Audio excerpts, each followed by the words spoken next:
పౌలు తన చివరి కాల సమయంలో ఈ విధంగా చెప్తూ ఉన్నారు.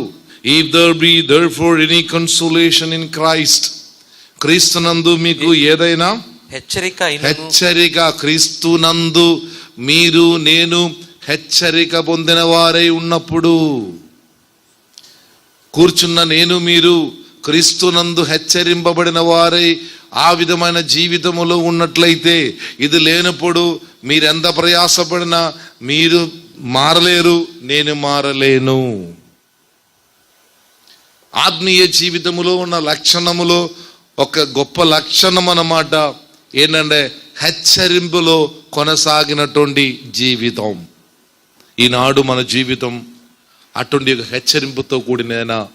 Are you exhorted in your life in Christ?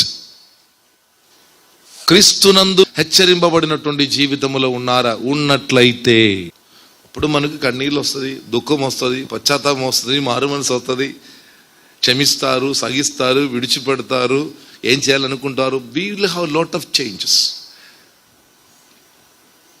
ఒక చేంజ్డ్ లైఫ్కి, చేంజింగ్ కాదు, చేంజ్, మార్పు నొందినటువంటి జీవితముకు నేను మీరు సాక్షులై ఉంటారు.